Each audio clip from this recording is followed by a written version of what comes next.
કળિયુગ શું કહે છે? નતે ગુડા કે યશોધરાણા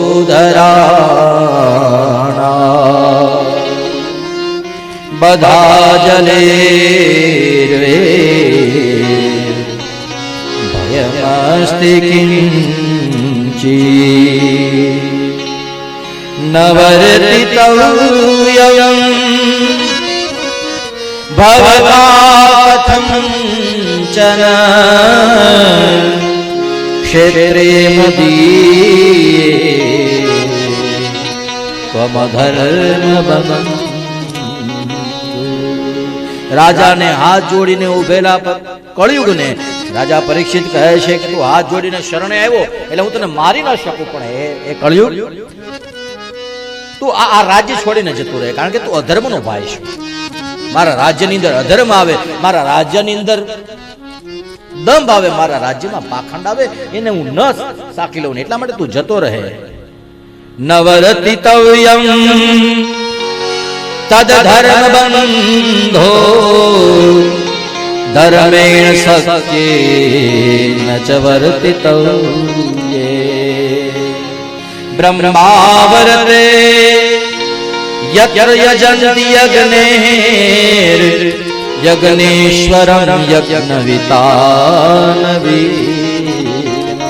આ બ્રહ્માવર્તની અંદર રાજા કહે કળિયુગ હું તને એક ક્ષણ નહીં રોકાવા દો. કેમ કે કીધું જ્યાં ધર્મ અને સત્યનું સ્થાન હોય ત્યાં અધર્મ, ત્યાં કળિયુગ ન પ્રવેશી શકે. જો તું પ્રવેશી જા તો બ્રાહ્મણો દ્વારા થતા યજ્ઞ અટકી જાય, બ્રાહ્મણો દ્વારા થતા સત્યકર્મ અટકી જાય, ઋષિમુનિઓની આરાધનાઓ તપ સાધનાઓમાં ભંગ પડે. અને એટલા માટે પરીક્ષિત કહે હું તને દંડ આપું, તું પેલા જતો રહે.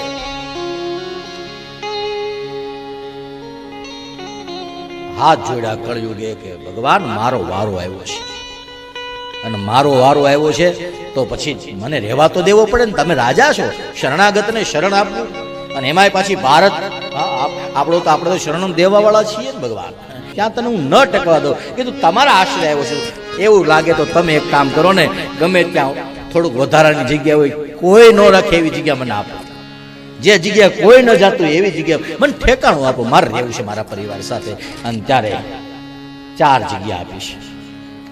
રાજા પરીક્ષિતને કીધું જા, જ્યાં જુગાર રમાતો હોય ત્યાં તારો વાસ.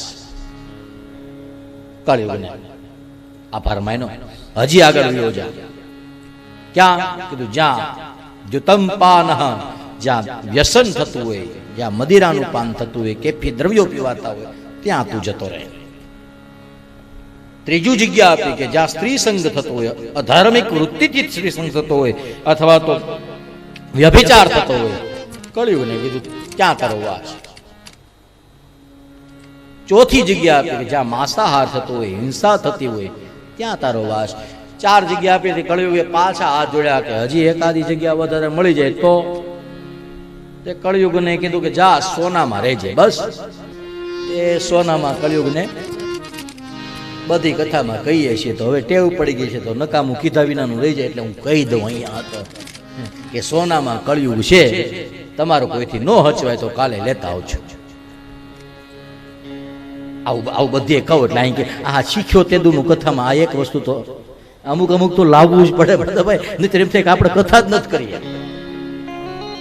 પણ આ હવાહો કથા ઉઠાવવા આવશે હમણાં, પણ હજી કોઈ દી કોઈ એક બુટિયું મૂકી નથી ગયું, એક નાકનો દાણો કોઈ દી એમ નથી કીધું કાલ્યો કળિયુગ છે તમે રાખો. કાંઈ વાંધો નહીં, હવે બધા લોકો ધાર્મિક થઈ ગયા એટલે કળિયુગ હચવાઈ જાય છે. કોઈ વાંધો નહીં, કોઈ ચાલ્યા કરે.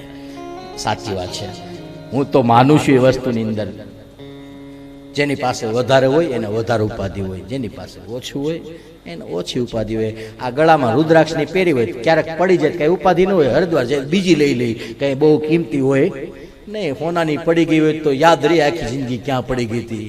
એટલા માટે જેટલું સસ્તું, જેટલું ઓછું, જેટલી સુવિધા ઓછી એટલું વધારે સુખ. ભગવાન પરીક્ષિતને 5 સ્થાન આપ્યા. એ 5 સ્થાનની સાથે અસત્ય, દંભ, દુરાચાર, કુસંગ આ બધી જગ્યાઓ આમને આપી છે.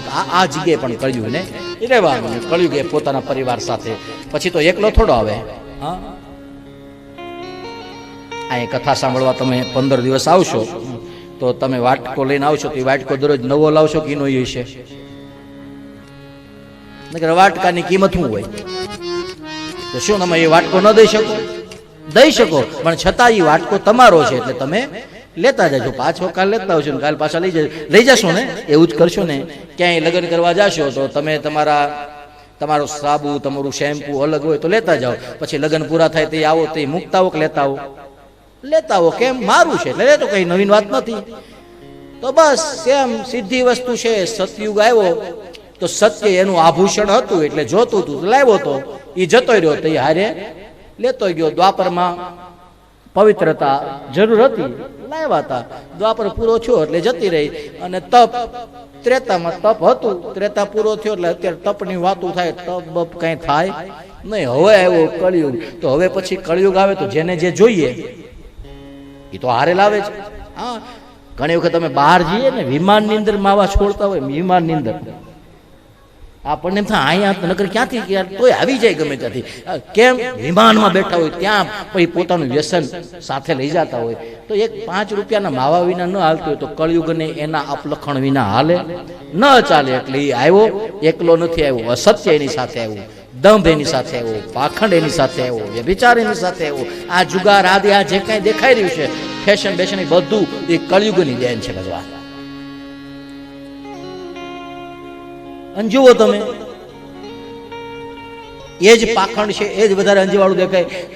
લેમ્પ જે પ્રકાશિત વધારે થાય છે એની આવરદા ઓછી હોય. યાદ જ રાખવાનું, જે વધારે પ્રકાશ ફેંકે એની આવરદા ઓછી હોય, જે ઓછો ફેંકે એની આવરદા લાંબી હોય. નિયમ એ છે. અને એક કળિયુગ રાજ્યની અંદર રહેવા લાગ્યો